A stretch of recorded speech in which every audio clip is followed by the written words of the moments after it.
जल्द ही जटिल बीमारी का इलाज हो, इसलिए अकोला वासी सुपर स्पेशलिटी अस्पताल की शुरू होने का बेसब्री से इंतजार कर रहे हैं। अस्पताल में आवश्यक जनशक्ति के पद मंजूरी को 2 साल हो गए हैं। हालांकि अब तक super speciality hospital man power की कमी के चलते बंद पड़ा हुआ है। मेडिकल सूत्रों के अनुसार क्लास 1 से क्लास 3 के पदों के लिए भर्ती प्रक्रिया मार्च 2023 में होने की संभावना है। अगर ये भर्ती प्रक्रिया पूरी हो जाती है तो जल्द ही बड़ी सर्जरी संभव हो सकेगी। सुपर स्पेशलिटी अस्पताल में 90% चिकित्सा उपकरणों का इंस्टॉलेशन हो चुका है। राज्य के 4 सुपर स्पेशलिटी अस्पतालों के लिए प्रथम चरण में जनवरी 2021 में 888 पद मंजूर किए गए थे, जिसके अनुसार अकोला में सुपर स्पेशलिटी अस्पताल के लिए 223 पद स्वीकृत किए गए थे। नियुक्ति के कारण सुपर स्पेशलिटी अस्पताल शुरू करने का मार्ग खुला हो गया था। 2 साल के पोस्ट अप्रूवल के बाद भी भर्ती नहीं की गई है। ग्रुप सी के 7 पद और ग्रुप ई के 86 पदों को ठेका पद्धति के आधार पर बाहरी स्रोतों से भरने की स्वीकृति दी गई।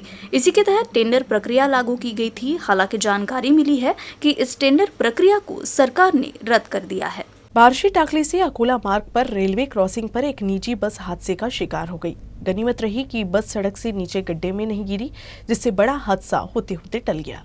निजी बस यात्रियों को अकोला से मंगरूल पीर की ओर ले जा रही थी।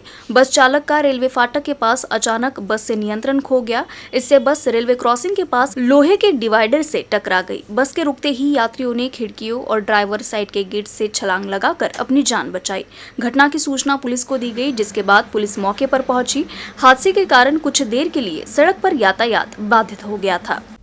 कुछ दिन पहले शिवसेना के ठाकरे गुट से इस्तीफा देने वाले शिवसेना के वरिष्ठ नेता विजय मालोकार रविवार को बीजेपी में शामिल हो गए। महाराष्ट्र कामगार सेना के प्रदेश कार्यकारी अध्यक्ष विजय मालोकार ने कुछ दिन पहले शिवसेना से इस्तीफा दे दिया था। उसके बाद राजनीतिक गलियारों में चर्चा होने लगी कि मालोकार किस राजनीतिक दल में शामिल होंगे। इसी बीच रविवार 25 दिसंबर को उन्होंने भाजपा का दामन थाम लिया। भाजपा के राज्य महासचिव विधायक रणधीर सावरकर की उपस्थिति में मालोकार भाजपा में शामिल हुए। शिवसेना ठाकरे गुट की महाराष्ट्र एसटी कामगार सेना के प्रदेश कार्यकारी अध्यक्ष और अकोला जिले के वरिष्ठ नेता विजय मालोकार ने कुछ दिन पहले पार्टी नेताओं के काम से नाराजगी जताई थी और पार्टी से इस्तीफा दे दिया। उसके बाद वह भाजपा कार्यालय में आयोजित एक कार्यक्रम में बीजेपी पार्टी में शामिल हुए। शिवसेना सोडण्यामागे जे कार्य आपल्याला करायचं आहे ते करू देण्यासाठीच तिथे बंधनं आता लागले जात होते। सामाजिक जीवनामध्ये काम करत असताना कार्यकर्त्याला सर्वसामान्य लोकांची कामं करणे हा त्याचा एक मुख्य भाग असतो आणि ते कामं करण्यासाठीच तिथे अडथळे निर्माण होत होते। त्याचंच आणि मी आमचे इथले आमदार तथा महाराष्ट्राचे सरचिटणीस श्री रणधीर भाऊ सावरकर यांच्या कार्यामुळे प्रभावित झालो आणि जे महाराष्ट्राचं नेतृत्व आहे, मग आपले बावनकुळे साहेब असतील, फडणवीस साहेब असतील, राष्ट्रीय नेतृत्व गडकरी साहेब, मोदी साहेब या भाजपच्या सर्व कार्यामुळे मी प्रभावित होऊन आज इथे सावरकर साहेबांच्या नेतृत्वात मी अकोल्यामध्ये या मेळाव्याला इथे प्रवेश केलेला आहे। अकोला की रहने वाली जीनल शैलेश मटालिया को कागज, प्लास्टिक की बोतलें, घास, आइसक्रीम की स्टिक, कपास, पुराने ग्रीटिंग कार्ड जैसे वेस्ट मटेरियल से बेस्ट बनाने का शौक है। जीनल ने क्रिसमस के लिए संता क्लॉज का पेड़ हो या उसकी हरी घास, सीढ़ी, घर, गुड़िया और अन्य सामान, नारियल का पेड़ या आकर्षक घर की सजावट की सामग्री, ये सभी वेस्ट मटेरियल से बनाया है। जीनल शुरू से ही किसी भी खिलौने को बेकार नहीं जाने देती थी, चाहे कार्डबोर्ड हो, कागज हो, घास हो, बंद पड़े लाइट हो। जीनल मटालिया ने इन सभी चीज़ों का उपयोग करके क्रिसमस के मौके पर ये सुंदर डेकोरेशन किया है। जीनल के इस शौक को उसके पिता शैलेश मटालिया और माँ कुसुम मटालिया से प्रोत्साहन मिलता है। इस दृश्य को साकार करते समय न केवल जीनल को आनंद मिलता है, बल्कि वह हर वेस्ट वस्तु को एक नया रूप और आकार देने की भी कोशिश करती है। उनके आर्ट वर्क की काफी डिमांड है। और आज क्रिसमस के ओकेजन पर मैंने क्रिएटिविटी कुछ करने की कोशिश किया है। जैसा हम वेस्ट चीज़ें फेंक देते हैं, उसमें से मैंने कुछ क्रिएट करके पूरा डेकोरेशन किया है, जैसा कि रोड्स या फिर कुछ भी चीज़ें हैं ऐसी हम लोग जो फेंक देते हैं, इनविटेशन कार्ड्स हो गए, बॉक्सेस है, या फिर कई ऐसी चीज़ें होती है, प्लास्टिक बॉटल्स है, तो उसमें से मैंने बेस्ट बनाने की कोशिश किया है। अकोला शहर में इंडियन रेड क्रॉस सोसाइटी के मैदान में 2 दिवसीय गुलाब प्रदर्शनी शुरू है। इस प्रदर्शनी में लगे रंग बिरंगे गुलाब के फूल अकोला वासियों का मन मोह रहे हैं। गुलाब के इन फूलों को देखने के लिए शहर वासियों की भीड़ उमड़ रही है। इंडियन रेड क्रॉस सोसाइटी की ओर से शहर के सुभाष चौक इलाके में सोसाइटी के मैदान में गुलाब प्रदर्शनी का आयोजन किया गया है। इस प्रदर्शनी में अलग अलग प्रजाति और रंगी बिरंगे गुलाब आकर्षण का केंद्र बन रहे हैं। महाराष्ट्र राज्य बीज निगम के प्रबंध निदेशक सचिन कलंत्रे ने गणेश पूजा के साथ गुलाब प्रदर्शनी का उद्घाटन किया। इस मौके पर सचिन कलंत्रे ने कहा कि मानवीय सेवा कार्य में पर्यावरण स्वास्थ्य समान महत्वपूर्ण है और इन दोनों क्षेत्रों में भारतीय रेड क्रॉस सोसाइटी का कार्य सराहनीय है। इस अवसर पर अकोला गार्डन क्लब के अध्यक्ष अजय सेंगर ने गुलाब पुष्प प्रदर्शनी की सराहना की। बुल्ढाना में एक महिला से फेसबुक पर दोस्ती के बाद महंगे तोहफे का झांसा देकर ठगी की गई। साइबर अपराधियों ने महिला को 13,32,000 रुपए की धोखाधड़ी की।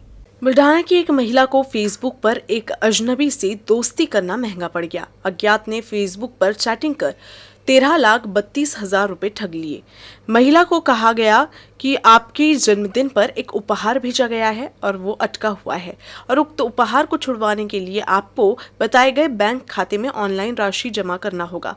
महिला ठग की बाद में आ गई। उसके साथ करीब 13,32,000 रुपए की ठगी होने का पता चलते ही महिला ने पुलिस में इसकी शिकायत की। काल आमच्याकडे एका महिलेची फेसबुकद्वारे मैत्री करून तिला विश्वासात घेऊन तिच्याशी चॅटिंग करून व्हॉट्सअप कॉल करून तिला गिफ्ट पाठवल्याचा बहाणा करून तिच्याकडून गिफ्ट सोडवण्याकरता तिला भीती घालून डॉलर आहेत वगैरे सोडवण्याकरता तुझ्यावर डॉलर इथं इंडियामध्ये डायरेक्ट अलाउड नाही, अशा प्रकारे तिला भीती घालून तिच्याकडून साधारणतः 13,32,000 रुपये आतापर्यंत त्यांनी उकळलेले आहेत। अशा प्रकारे तिची फसवणूक केलेली आहे। तर सर्व जनतेला आवाहन करण्यात येते की अशा प्रकारे अननोन पर्सनशी चॅटिंग करू नये। कोणी अननोन पर्सननी कॉल केल्यास तो जे काही हावभाव करण्यास सांगतो तसे करू नये। त्याच्यामुळे सेक्सटॉर्शनचे प्रकार देखील घडतात। ते आपल्याला अशा हावभाव करायला सांगतात आणि तेच आपले व्हिडिओ तिकडे रेकॉर्ड करून परत आपल्याला पाठवून आपली ब्लॅकमेलिंग करतात आणि पैसे द्यायला सांगतात। तसेच ते नंतर CID पोलीस किंवा दिल्ली पोलीस असे बोलतो म्हणून ते फोटो टाकतात, आय कार्ड टाकतात असे बनावट आणि आपल्याला धमकावून पैसे उकळतात। तर ते सगळं बनावट असतं। तसेच कोणालाही OTP शेअर करू नये। आपल्या मोबाईलचा बैंक व्यवहाराचे जे ॲक्सेस आहेत ते कोणालाही देऊ नये। बुल्ढाना जिले के नांदुरा तहसील के येरली के ग्रामीणों ने जमीन के मुआवजे के लिए भूख हड़ताल शुरू कर दी है। विदर्भ की सबसे बड़ी परियोजना जीगांव परियोजना अंतिम चरण में है। इस परियोजना के तहत 49 गांव का पुनर्वास किया जा रहा है। कुछ गांव का पुनर्वास किया गया है और कई गांवों का पुनर्वास किया जाना बाकी है।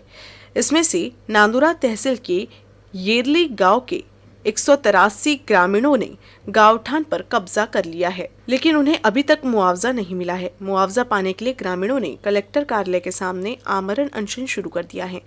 भूख हड़ताल पर बैठे महिला और पुरुषों ने मांग की है कि जब तक गांवठान का भुगतान नहीं होगा तब तक भूख हड़ताल खत्म नहीं होगी।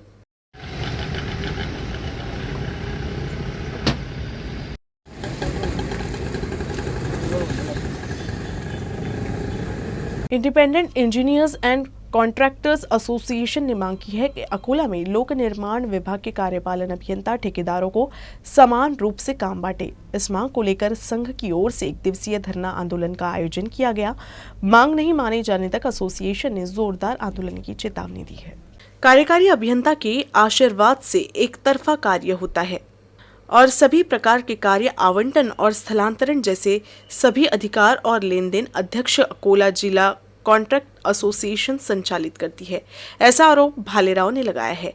कार्यालय में अधिकारी कर्मचारी संघ के दबाव में काम कर रहे हैं। उन्होंने आरोप लगाया है कि एसोसिएशन और कार्यपालन अभियंता की मिली भगत से कार्यों का चयन कर उनकी पसंद के ठेकेदारों को ठेका दिया जा रहा है। नतीजा ये है कि गिने चुने ठेकेदारों को ही करोड़ों रुपए का काम कर रहे हैं और कई नियोजित बैठे इंजीनियर और ठेकेदार काम से वंचित है। कई ठेकेदारों का 2-3 साल से निबंधन हो चुका है, लेकिन फिर भी उन्हें काम नहीं मिल सका। सार्वजनिक बांधकाम विभाग या कार्यालयासमोर स्वतंत्र इंजिनियर व कॉन्ट्रॅक्टर असोसिएशनच्या वतीने कंत्राटदारांना सर्वांना कामे मिळावी व होणारा अन्याय दूर करण्यात यावा व प्रतीक्षालये असोसिएशनला मिळावे याकरिता इशारा एक दिवसीय आंदोलन कार्यालयाच्या समोर करण्यात आला होता। त्याकरिता आम्ही अनेक वेळा वारंवार निवेदने दिली आहेत, परंतु कामापासून कंत्राटदार लोकांना, लहान कंत्राटदारांना वंचित ठेवण्यात येत आहे। करिता आंदोलन येणाऱ्या काळामध्ये शासनाने सर्वांना घेऊन चाललं नहीं तो आंदोलन तीव्र करण्यात येईल। न्यूज रूम से बस इतना ही। खबरों का सिलसिला यूं ही चलता रहेगा। अब देखते रहिएगा यूसी न्यूज़ अकोला।